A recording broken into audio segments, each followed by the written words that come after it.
Geography Now, Germany. Wow. 8.6 million views. Oh my god, this is great. I bet you guys this, let's say 99% of these viewers are from Germany. There's such patriotic citizens. Like everything that concerns Germany, the Germans don't take it for granted. Okay, all right. Love to my German fans. I love you guys so much. Thank you so much. And we're gonna be checking a video today, and this one's titled Geography Now, Germany. Wow, it's a great one, guys. I really can't wait to check it out. I'm super duper excited about it. I've been taking a trip around Germany lately, and I am so thrilled about it. Okay, so I really can't wait to check this one out with you guys. So sit back and let's dive in. Let me know your thoughts on this video in the comments, and if there's more to it than portrayed, please kindly put it right there in the comment section so I'll check it out. All right, and if there is a video you want me to check out, of course you can drop it in the comments and I will do that gladly. So without delay, let's get into this business. All right, let's dive in. All right. 𝐒𝐈𝐄 𝐒𝐂𝐈𝐊 beer, bratwurst order, bread and beer, complicated history beer, no humor, EDM, and gummy bears that will kind of like give you diarrhea, but it's like worth it. Okay. Ugh, those are such horrible stereotypes that every German is so sick and tired of hearing. Oh my god, this is great. All right. I love that intro. 𝐒𝐈𝐄 𝐒𝐂𝐈𝐊 beer, bratwurst order, bread and beer, complicated history beer, no humor, EDM, and gummy bears that will kind of like give you diarrhea, but it's like worth it. Ugh, those are such horrible stereotypes that every German is so sick and tired of hearing. Guys, I feel like I can listen to that intro over and over again till I'm able to like take down every word out of his mouth. This is great. Like, I love his intro. This is amazing. Wow. Want a gummy bear? Okay. It's time to learn geography. No! Hey everyone, I'm your host Barbie. So, we've conquered Belgium's castle, jumped through Denmark's lagoon, danced through France's forest, and now we've made it to the final boss of the EU, Kingpin Germany. Okay. Level 1, begin.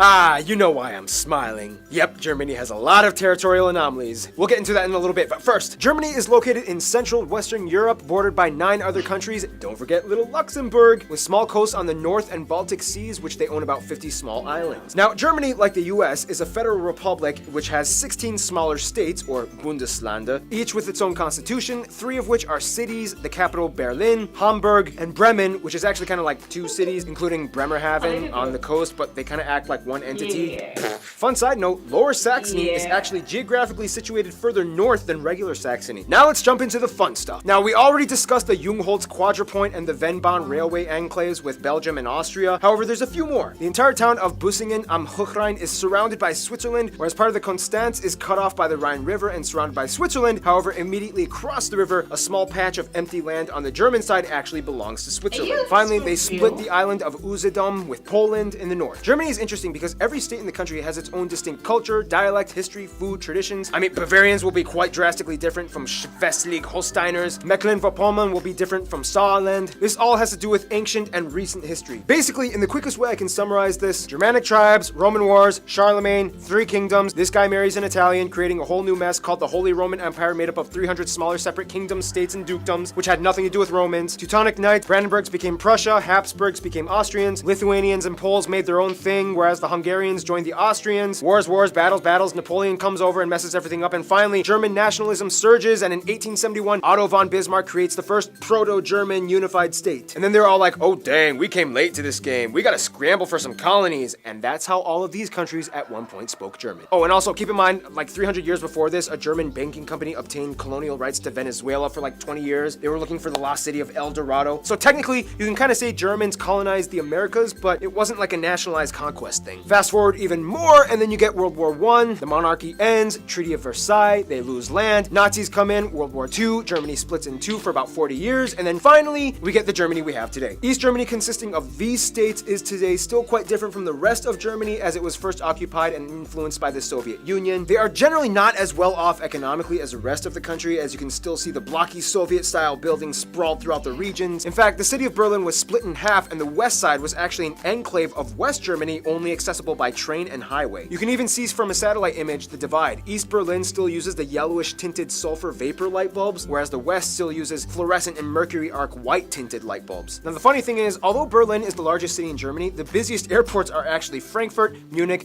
Dusseldorf, with Berlin Tegel ranking at number 4. Otherwise, some top notable landmarks and spots would be the Brandenburg Gate, the Valhalla, Cologne Cathedral, the Ulminster Church, the tallest in the world, the Berlin Victory Column, and hundreds of castles all over. The most notable one probably being Neuschwanstein, the concept behind Disney's Cinderella Castle. Germany also has over 400 zoos, more than any other country in the world. And of course, everybody knows about the autobahn, the highway system in which if you see this sign, it means there's no speed limit. And it's like that for a huge portion of the roadway. And no wonder, considering how vast and wide those cultivated countrysides can get.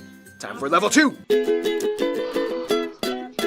Okay, think of it this way. In Germany, the more down you go, the more up you move. Basically, Germany lies on the Atlantic shelf in the north that starts with the mudflats in the North Sea. Seriously, this island right here is accessible only for a few hours by foot until the tide comes and floods everything. Then everything just kind of creeps up into the Alps in the south by Bavaria and Baden-Württemberg, with the highest mountain, 𝐋𝐈𝐊𝐄, located right along the border with Austria. Kind of like France, Germany is filled with a vast irrigating network of rivers like the Spree, Elbe, Weser, Rhine, and of course, the mighty Danube that starts here. About a third of the land is arable and another third is woodland, and after a millennia of civilization, Germans have cultivated the crap out of their country. Most agriculture, of course, happens in the North Flat Plains and the central regions of the country, which is, by the way, kind of like Europe's Tornado Alley. Due to its position sandwiched between the Arctic blasts of Scandinavia and the moist, warm jet streams of the Mediterranean below, Germany can be an atmospheric war zone in the summer. There are more tornadoes on average in Germany than any other country in Europe. Speaking of flat farmland, Germany is the world's largest rye and hop producer. Germans abso-freaking-lutely love their bread. There are over 300 different kinds of bread in the country, more types than any other country in the world, and almost every meal incorporates some kind of slice or small bun or Brötchen of bread. Hast du gluten-free? Nein!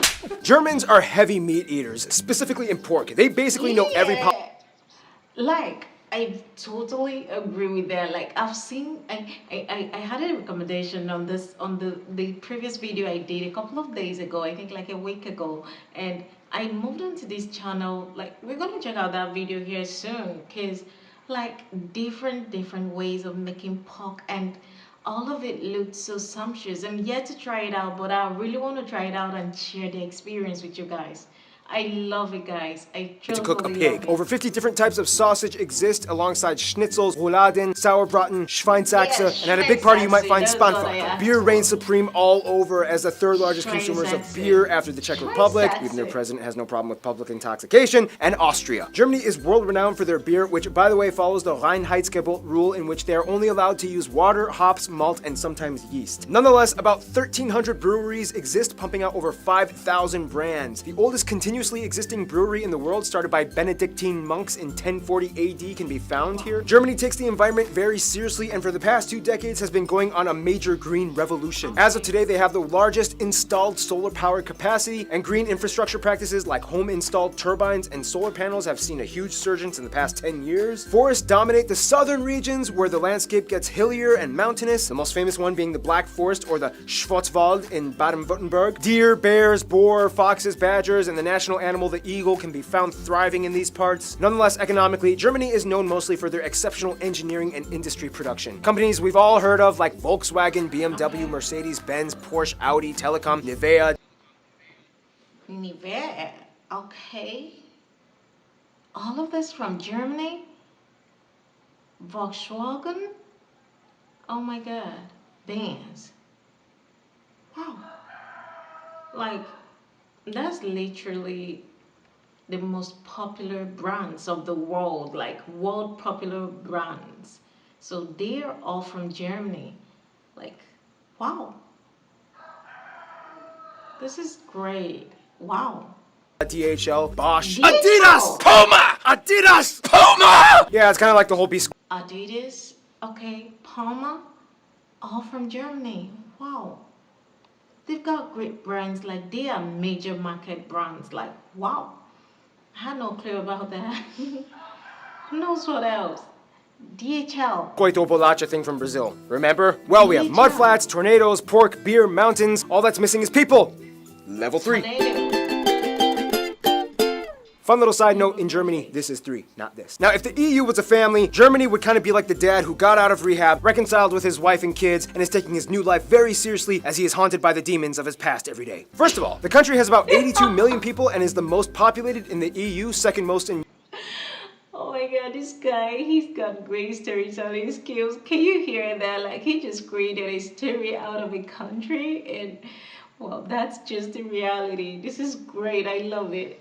Europe after Russia, and has the 4th largest nominal GDP in the world. About 80% of the country identifies as ethnically German, 12% other Europeans, mostly Polish, Italian, Dutch, and so on. Turks make up about 3.5%, Asians at 2%, and the rest are made up of other groups like Africans and Americans. Also, they use the euro, they use the C and F type outlets, and they drive on the right side of the road. Germany is without a doubt a global powerhouse. It is the strongest economy in the EU and makes up about 16% of the union's population. It's the 3rd largest exporter and importer of goods in the world. After the United States, Germany is also the 2nd most popular global migration destination. Germany experiences a high standard of living, tuition-free universities, if you get accepted that is, a mostly government-subsidized universal healthcare system, about a quarter is still privatized, and state pension for retirement at age 65. Now when it comes to language, things get a little tricky. Each state kind of has their own type of German. However, to get by, most Germans learn how to speak Hochdeutsch, or High German, which is the standard dialect. The European Charter, however, protects the minority languages of Frisian, Danish, Romani, Sorbian, which is like a Slavic-based language used along the Czech-Polish border, and Plattdeutsch, or Low German, which has similarities to Dutch and is typically used by the Amish and Mennonite communities across the world. In terms of regional distinctions though, Germany is kind of divided into 5 cultural areas: Rhineland, East and Mitteldeutschland, Norddeutschland, Baden-Württemberg, and Bavaria. Rhineland is on the west side and has a culture somewhat more influenced by France, more Catholics, Carnival celebrations are huge out here. East and Middle Germany was the part that used to be its own country for 40 years as it was influenced by the Soviets. Sorbians can also be found here too. Northern Germany has a coastal sea culture that identifies closer with Denmark and the Netherlands. They are also known for being kind of quiet and reserved. Baden-Württemberg has an interesting Swabian culture where they speak a dialect so thick that only about 40% of it is intelligible to other Germans. And then you have Bavaria, which is where the Americanized, perpetuated stereotypes about Germany came from, with lederhosen, dirndls, half-timber, beer houses, and cuckoo clocks. For the record, Germans are sick of those stereotypes. It's like saying all Americans are cowboys with guns and horses. Speaking of stereotypes, some of the stereotypes in Germany include things like Saxons being very indecisive, Berliners are always bragging about themselves, Swabians are stingy, Bavarians drink too much, Hessians talk too much, Holsteiners don't talk enough, and so on. Words differ from regions too. This is so dramatic. Oh my god, this is amazing. I love this. It kind of makes Germany a fun state, okay? A fun country. It's just fun, you know, the way you look at each other, you know. Wow, this is great. For example, in High German, you would say Auf Wiedersehen, but in Bavarian, you would say Fiat die Gott. In Kölsch, you would say Tschüss, and in Rhineland, you might say Ajus. And there's so many compound words that get really long and complicated, like Rindfleischetikettierungsüberwachungsaufgaben Übertragungsgesetz.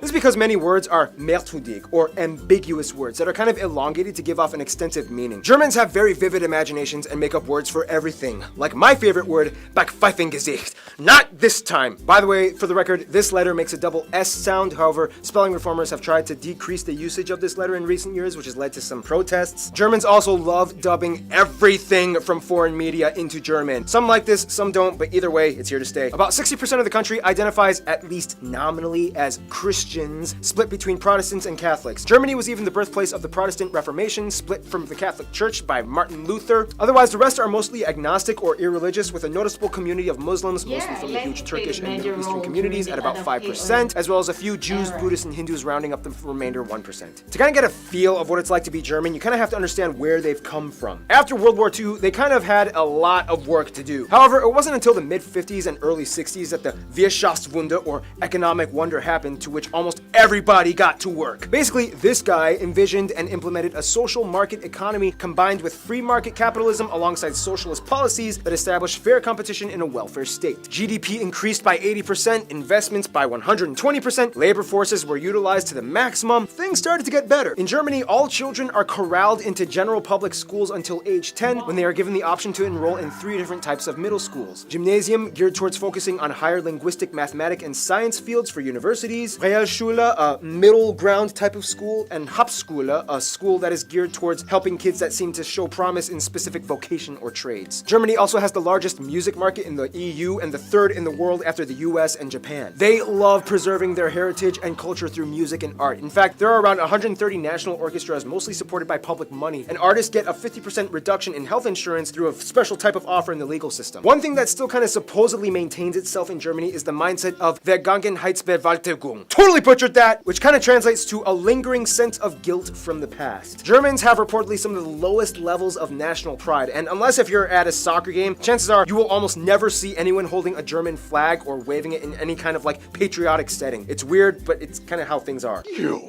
monster! They've made great strides to move on from the past. Nazi flags and Mein Kampf are incredibly illegal items to own in Germany, and they even have a rule, the 𝐋𝐈𝐊𝐄, which basically says you cannot talk trash by denying the past atrocities. Some people say this infringes on free speech, others say it's good because it solidifies truth. Otherwise, some notable Germans throughout history include Charlemagne, although he was a Frank, but I guess it kind of counts. Albrecht, Dürer, David Friedrich, Gutenberg, Bach, Beethoven, Karl Benz, Albert Einstein, although Americans would like to claim that he moved to the US and became an American, Johannes Kepler, Johann Wolfgang von Goethe, Friedrich Schiller, Michael Schumacher, Alex von Humboldt, and of course Karl Marx and Friedrich Engels co-founded Marxism. But one thing Germans do best would have to be diplomacy. To this day, the German passport holds the most visa-free nations out of any other country in the world, just beating Sweden. Therefore, you can kind of conclude that Germany kind of knows how to relate to people. Let's find out how in the final round, level 4. Gotta get ready for that too. Germany knows how to make friends. They have over 220 diplomatic missions abroad and over 350 honorary consuls and have an incredibly high position of authority in the EU. Their closest African friend would probably be Namibia. As a former German colony way back in the 19th century, Namibia held on relations, and to this day, German is still a recognized language in Namibia. Germans have been supporting and sharing ties both economically and ideologically for over a century. India and South Korea are really close friends in Asia. India supported both East and West Germany during the Cold War, and after reunification, they were like, woohoo! Even better! And Germany is to South Korea what Japan is to France. They love to piggyback off of each other's ideas and cultures, especially in the automotive industry. Many South Koreans were sent to Germany after the Korean War to work abroad and study, and Germans have been growing in fascination with visiting South Korea. The US is probably the closest ally outside of the EU. About 30% of Americans claim German heritage, and after World War II, the Marshall Plan allowed the US to give post-war aid to Germany, which helped kickstart the economic recovery. Germany was a key figure in the formation of the State of Israel after World War II, which after the Holocaust left an obligation to invest in the building up of a Jewish community. Turkey is probably the closest Middle Eastern ally, as the Turks make up the largest Asian demographic in Germany, although many of them may or may not also identify as Kurds. But since Kurds don't have a state of their own, they usually go under Turkish passports when immigrating and are documented as such. Their best friends, however, would probably be literally all their neighbors. The thing is, Germany is kind of like Bosnia and Herzegovina, in which by default they kind of get friends based off of the regional alliances. Bavarians get along with Austrians, Baden-Württembergs get along with Switzerland, East Germany has good relations with the Slavic countries, the Rhine states love Belgium, Luxembourg, and France, and the North side loves the Netherlands and Denmark. France, though, is kind of like the trophy wife of Germany, as the two have had an angry start, but then eventually fell in love and worked together beautifully. France is like the beautiful, flashy spokesperson for the EU that stands in the spotlight as Germany stands in the background, managing all the money and logistical work. In conclusion, although Germanic peoples have existed for thousands of years, an actual unified German state didn't appear until kind of recently, and the brief time that they've been around, they've kind of gone through some of the most intense, world-revolutionizing historical events possibly imagined. Yet, they've come out working hard and building their way up to become a world superpower. You gotta give it to them. There's something about the Germans. And with that, final boss level complete. Stay tuned. Another African state Germany has ties to, Ghana, is coming up next. That was great. I bet he needed that kind of skill to be able to explore it that far. Wow. Just let me know your thoughts on this video in the comments, and I will see you again in the next one. I remain your